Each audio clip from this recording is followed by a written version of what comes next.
Observatorio de Derechos de Propiedad. Se dice libertad. Presentamos el podcast del Observatorio de Derechos de Propiedad de Se dice libertad. Hoy nuestra conversación con Fanny Migliore y Ana Carrasquero, ambas investigadoras del Observatorio de Derecho de la Propiedad. Y la pregunta es, ¿a partir de cuándo la propiedad comenzó a ser un derecho humano? La propiedad como derecho está consagrada en la Declaración Universal de los Derechos Humanos, está contenida en el artículo 17 y allí se consagra. Venezuela es refrendaria de todos estos pactos internacionales donde se consagra, y en nuestra propia Constitución, en el artículo 115, está consagrado el derecho de propiedad como un derecho humano. ¿Por qué los venezolanos no tenemos ese sentido de que... Porque hay un sentido de la propiedad como tal de que algo nos pertenece. Pero si te lo quitan, no luchas por él como debería ser, o sea, no lo ves como un derecho humano, sino como algo que está allí, te pertenece, quieres tenerlo, pero no lo consideras derecho humano, al menos es la percepción que tenemos. Bueno, no lo consideras derecho humano, realmente se entienden por derechos humanos algunos derechos como más prioritarios, como el derecho a la vida, como el derecho a la alimentación, como el derecho a la educación. Sin embargo, nuestra misión en el Observatorio de Derechos de Propiedad ha sido justamente divulgar la importancia que tiene también la propiedad como uno de los derechos humanos fundamentales. Y eso porque, ¿sabes? Cuando te quitan la propiedad, te quitan la posibilidad de soñar, te quitan la posibilidad de ser libre, te obligan a ser esclavo, como es el ejemplo y es el caso de lo que estamos viendo en Venezuela actualmente. El hecho de haber limitado la posibilidad de ser propietarios, porque el ser propietarios es una cosa mucho más compleja que poseer un bien materialmente, desde el punto de vista de material. Quiero decir, poseer algo tiene que ver también con la posibilidad de usarlo, de disponer de él y de poder hacer uso de ese bien como mejor nos parezca. Cuando tú tienes algunas leyes o algunos controles que regulan esa posibilidad, entonces ya no puedes ejercer tu poder sobre ese bien. Y es cierto que aún permaneciendo tu bien desde el punto de vista material bajo tu propiedad, si tú no puedes usarlo, estás limitado en esos derechos. Me explico mejor. Cuando tú tienes una casa y no puedes alquilarla, la casa no es tuya. La casa no es tuya, plenamente no es tuya, porque no puedes hacer de ella lo que tú dispones, que es uno de los atributos de la propiedad. La propiedad se puede usar, se puede disfrutar de ella y se puede disponer de ella. Cuando tú en uno de esos tres atributos estás limitado, pues entonces es como si no estuvieras poseyendo, como si no tuvieras el poder sobre tu propiedad. Al final Lo que nosotros decimos de la propiedad es que la propiedad garantiza las condiciones materiales para la independencia y la realización individual, tanto en lo material como en lo humano. O sea, si tú tienes propiedad y tú gozas y disfrutas del derecho de propiedad, tú puedes alcanzar la libertad, porque tú logras la independencia a través de ello, que es lo que estamos viendo hoy en el país. Al final, lo que tienes es, a través de un proyecto que nos han querido imponer, que ellos mismos denominaron la revolución socialista del siglo XXI, ¿qué quisieron imponer ellos con esto? La propiedad social, entonces la propiedad comunal. ¿Y qué hace exactamente la propiedad comunal? O sea, te va a distorsionar el concepto de propiedad privada, propiedad personal, pero a la vez lo ves como, o fue vendido como que era un tema más de socialización, más de que todos estuviéramos incluidos en esta propiedad social. ¿Qué es lo que la propiedad comunal, eso que ellos denominan propiedad social, de qué manera, digamos que daña lo que es el concepto de propiedad? Yo pienso una cosa muy sencilla, que es lo que me gustaría que la gente reflexionara. Cuando la propiedad es de muchos, no es de nadie. Y eso es lo que sucede. Cuando tú no puedes disfrutar de esa propiedad, sino que tienes que compartirla con mucha gente, al final nadie realmente se siente dueño y nadie se siente responsable del cuidado de ese bien. Un ejemplo es Misión Vivienda. Así es. En Misión Vivienda, ¿qué tienes? A la gente cuando le dijeron que los iban a convertir en propietarios, les dijeron, bueno, aquí están las llaves de tu apartamento. Pero cuando tú revisas, bueno, muéstrame el título de propiedad de ese apartamento, lo que tienen es un papel que dice que ellos son pisatarios, ellos no tienen la propiedad de disponer de ese bien. Entonces, cuando tú investigas, que lo hemos hecho bastante, y entras en contacto con personas que están dentro de Misión Vivienda, allí no hay, por ejemplo, junta de condominio. No hay forma de decir, bueno, vamos a hacer un fondo para disponer y tener para las reparaciones y de los gastos comunes. Entonces lo que te encuentras ahí es un verdadero desastre. Sí, porque la propiedad de todo es propiedad de nadie. Simplemente yo creo que eso resume perfectamente lo que pasa con la propiedad social. En estos casi 20 años que llevamos de lo que es el gobierno que llaman la revolución, o desde que entró el presidente Chávez al poder, se ha ido trastocando ese concepto de propiedad, digamos, privada, propiedad personal, para hacerlo más comunal, más amplia, más social, donde todo es de todos, donde recuerdo el lema de Venezuela es de todos, PDVSA es de todos, y resulta que cada día es de menos personas y pertenece menos a los venezolanos. ¿De qué manera ha mermado ese concepto y ese derecho a la propiedad personal y propiedad privada?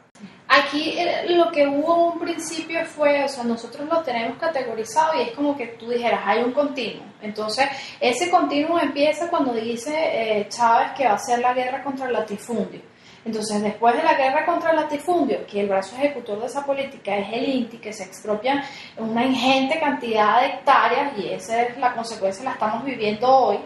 Después de eso tienes la expropiación que se hace a los inmuebles. Entonces, tú vas viendo cómo esa política de afectación del derecho de propiedad va mutando a través del tiempo. Entonces tienes los famosos expropiese de Chávez, que iba caminando, montado en un helicóptero y decía, mira, esa funda y este tierra por aquí, ¿de quién es? Expropiese. O lo que hizo acá en el centro de Caracas. Entonces la gente te dice ahora, bueno, pero es que durante el actual gobierno ya no se oye el expropiese. Entonces eso quiere decir que el derecho de propiedad se ha respetado. Y frente a eso lo que nosotros decimos es que eso no es así. Durante esta administración se han encontrado unas formas distintas de afectar el derecho de propiedad, pero lo que mantenemos desde el observatorio es que ha habido una política sistemática y sostenida de ataque en contra del derecho de propiedad, porque lo que tienes ahora es la dominación por el hambre a través de la ley de precios justos, porque ya tú, al ver las estadísticas, tú te das cuenta, las estadísticas de expropiaciones de Chávez tenían un pico.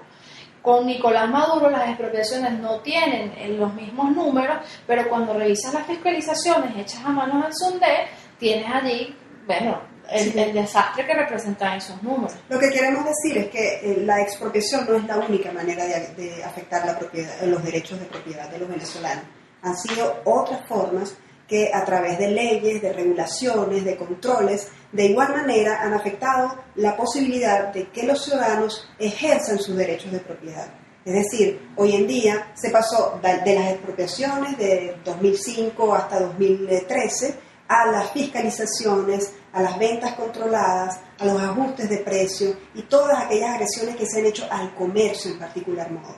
Es decir, si antes era el INTI, el brazo ejecutor, y la Gran Misión Vivienda, donde se ocuparon terrenos, donde se expropiaron edificios, donde se expropiaron grandes cantidades de terrenos y fincas productivas, hoy en día podemos hablar de la cantidad de negocios que a través de las fiscalizaciones han tenido que soportar grandes multas, grandes castigos, penalizaciones que han llevado a cerrar a los propietarios. Es otra manera de afectar los derechos de propiedad. Los propietarios quizás mantienen aún físicamente sus negocios, pero ya no pueden abrir las puertas porque están imposibilitados. Cuando a ti te obligan a bajar los precios, te obligan a poner precios que no te permiten la reposición, es como si te obligan a donar tu mercancía sin tu consentimiento. Sí, es un despojo, un saqueo desde el Estado.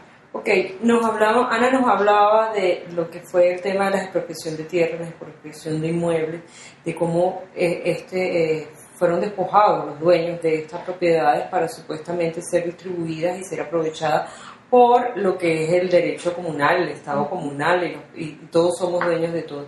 Luego tú nos hablas de estas nuevas formas de ya no se oye tanto el expropiese, pero sí vemos cómo las fiscalizaciones y no nos permiten tener, o sea, ya el ciudadano no es que no es dueño, es que tampoco puede acceder a productos, ¿no? Y tener propiedad de algo pequeño en ese sentido. Y la pregunta es justamente hacia eso. A medida que esto va pasando, el ciudadano se siente menos propietario y a la vez te dejan como un espacio más pequeño para que tú puedas tener la propiedad de algo. ¿Y qué es lo que produce eso en una sociedad?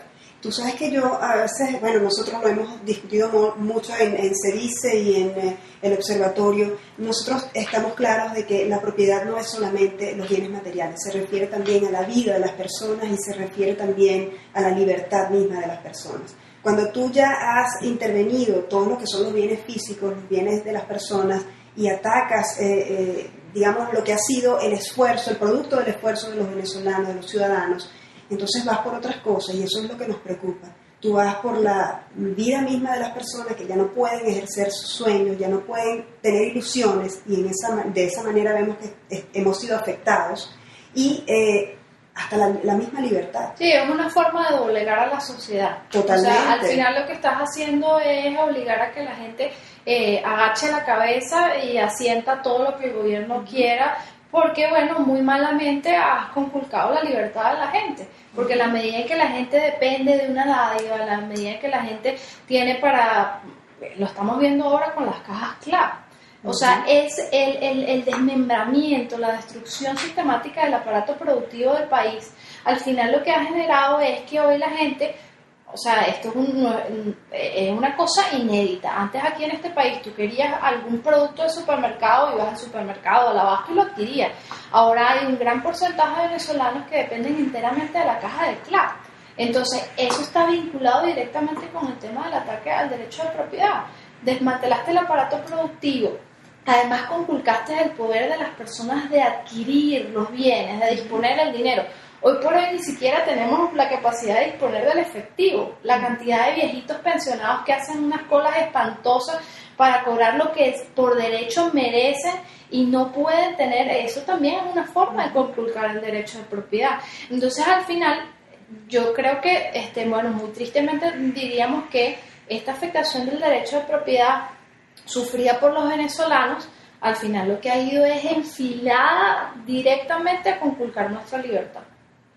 Bueno, digamos que vamos a culminar esta primera entrega con ustedes acá, porque si nos gustaría, vamos a hablar en otra entrega de cómo se conculca y cuáles son los puntos donde se está violando el derecho a la propiedad como derecho humano además, y qué debe hacer el ciudadano contra esto.